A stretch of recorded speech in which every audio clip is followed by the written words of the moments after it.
तो वहीं कोरोना पर प्रधानमंत्री मोदी मंथन कर रहे हैं। दक्षिण के सीएम के साथ संवाद जारी है। 6 राज्यों के मुख्यमंत्री मौजूद हैं जिनके साथ बातचीत की जा रही है। उसका इस्तेमाल अपनी आरटी-पीसीआर टेस्टिंग कैपेसिटी बढ़ाने में भी कर रहे हैं। ये भी एक सराहनीय और जरूरी कदम है। ज्यादा से ज्यादा आरटी-पीसीआर टेस्टिंग वायरस को रोकने में काफी प्रभावी हो सकते हैं। साथियों, देश के सभी राज्यों को नए आईसीयू बेड्स बनाने, टेस्टिंग क्षमता बढ़ाने और दूसरी सभी जरूरतों के लिए फंड उपलब्ध करवाया जा रहा है। केंद्र सरकार ने हाल ही में 23,000 करोड़ 23,000 करोड़ रुपए से ज्यादा का इमरजेंसी कोविड रेस्पॉन्स पैकेज भी जारी किया है। मैं चाहूंगा कि इस बजट का उपयोग हेल्थ इंफ्रास्ट्रक्चर को और मजबूत करने के लिए हो। जो भी इंफ्रास्ट्रक्चरल गैप्स राज्यों में हैं, उन्हें तेजी से भरा जाए। खासतौर पर ग्रामीण इलाकों, रूरल एरियाज, उस पर हमें ज्यादा मेहनत करने की जरूरत है। इसके साथ ही सभी राज्यों में आईटी सिस्टम्स, कंट्रोल रूम्स और कॉल सेंटर्स का नेटवर्क मजबूत करना भी उतना ही जरूरी है।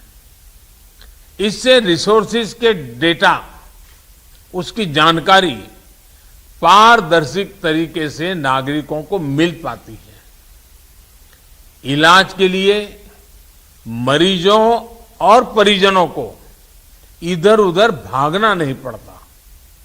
साथियों, मुझे बताया गया है कि आपके राज्यों में जो 332 पीएसए प्लांट्स एलोकेट किए गए हैं, उनमें से 53 कमीशन हो चुके हैं।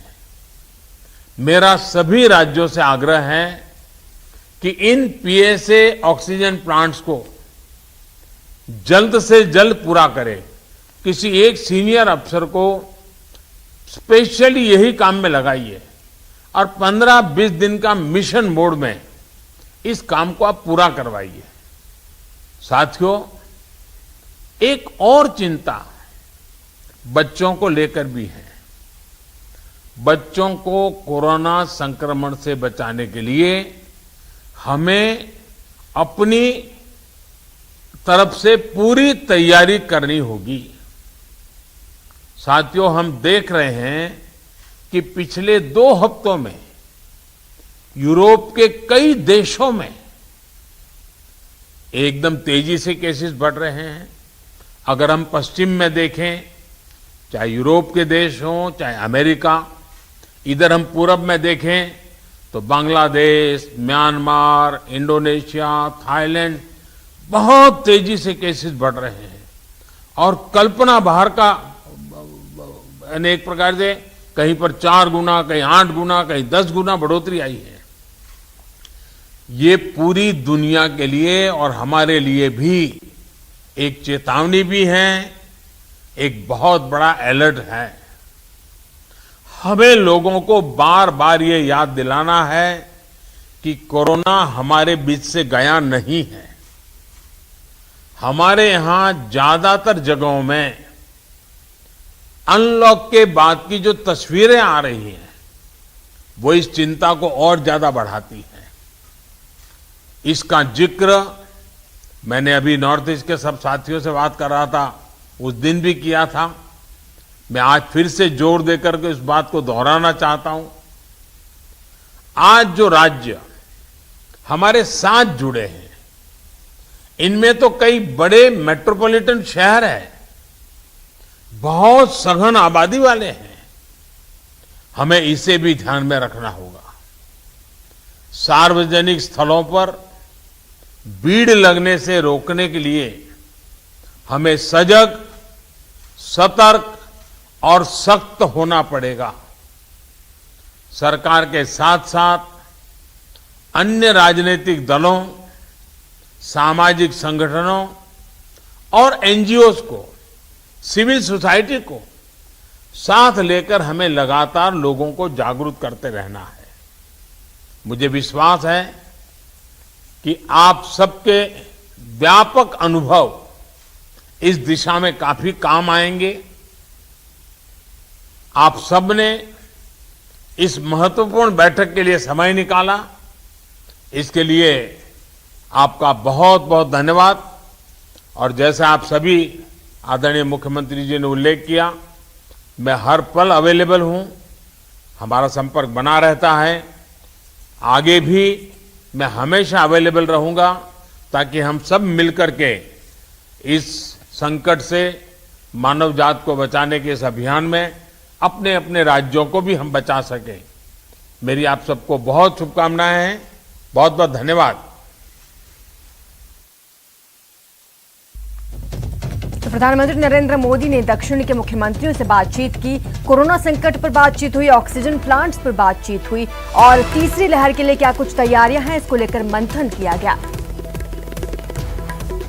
प्रधानमंत्री मोदी ने इस दौरान कहा कि कोरोना के खिलाफ प्रभावी कदम बेहद जरूरी है, वैक्सीनेशन बेहद जरूरी है। तीसरी लहर के मुहाने पर हम खड़े हैं, इसलिए तैयारियां सख्त होनी चाहिए।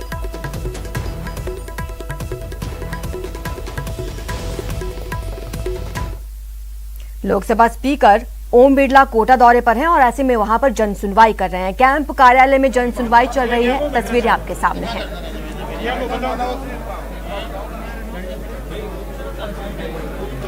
आपको बता दें, इसके बाद ओम प्रकाश बिरला दोपहर 1 बजे जिला परिषद सभागार में भारत माला प्रोजेक्ट की प्रगति की समीक्षा भी करेंगे।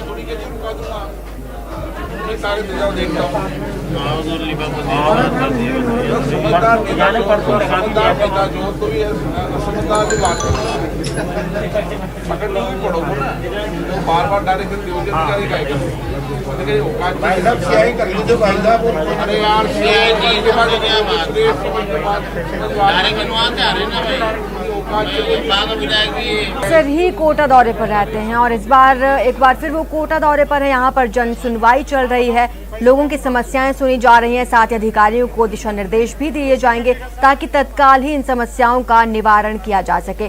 जिसके बाद कैंप कार्यालय में ये जन सुनवाई चल रही है और दोपहर 1 बजे जिला परिषद सभागार में पहुंचेंगे ओम बिरला, जहां पर भारत माला प्रोजेक्ट की प्रगति की समीक्षा करेंगे।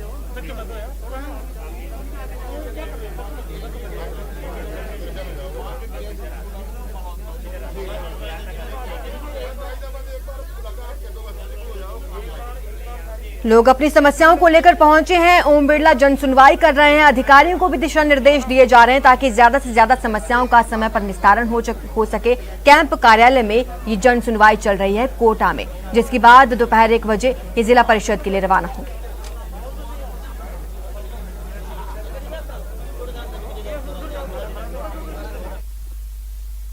फिलहाल इतना ही। आप देखते रहिए न्यूज़ 18 राजस्थान।